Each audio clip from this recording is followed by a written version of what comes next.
ধান ক্ষেতের মধ্যে ভারত হলো পুশিং করতেছে বাংলাদেশে। সীমান্ত এলাকায় আপনারা বাংলাদেশের পক্ষ থেকে একটা মানব প্রাচীর তৈরি করেন। তবে আমি যেটা দেখে এসেছি, সরকারের ভূমিকা সীমান্তে খুবই অপ্রতুল। স্বরাষ্ট্রমন্ত্রী সালাউদ্দিন সাহেব বলেছেন ওইখানে লেথাল উইপনে যে হত্যাকাণ্ড হয় এটা বর্ডার কিলিং না, কিন্তু উনি যে বক্তব্য দিয়েছেন এটা সত্য নয়। এবং 32টা জেলা ইনশাআল্লাহ একযোগে পুরো বাংলাদেশের সীমান্তে আমরা প্রতিবাদ সমাবেশ করব। আমি সীমান্ত এলাকায় গিয়েছিলাম, শূন্য রেখা যেটা সেখানে হলো ধান ক্ষেতের মধ্যে ভারত হলো পুশিং করতেছে বাংলাদেশে এবং খুবই মানবেতর জীবন যাপন করছে তারা। যেখানে হলো তারা বাংলাদেশিদের কাছে খাবার চাচ্ছে, কেউ পানি চাচ্ছে।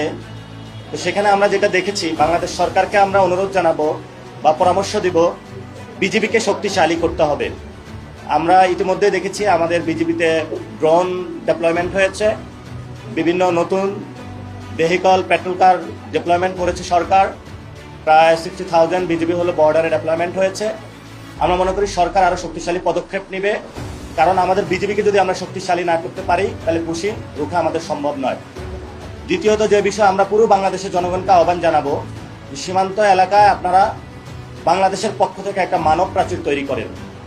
এই মানব প্রাচীর ভেদ করে যাতে ওই পার থেকে কোনো সন্ত্রাসী, স্মাগলিং অথবা যারা চোরাচালান করে বাংলাদেশের অভ্যন্তরে ঢুকে ক্রিমিনাল অ্যাক্টিভিটিস না করতে পারে, সেই ক্ষেত্রে আপনারা যথাযথ ভূমিকা নেবেন এবং আমরা আশা করব সরকার এই বিষয়ে উদ্যোগ নেবে। তবে আমি যেটা দেখে এসেছি, সরকারের ভূমিকা সীমান্তে খুবই অপ্রতুল এবং সরকার সীমান্তে নজরদারির ক্ষেত্রে খুবই স্বল্প ভূমিকা পালন করছে।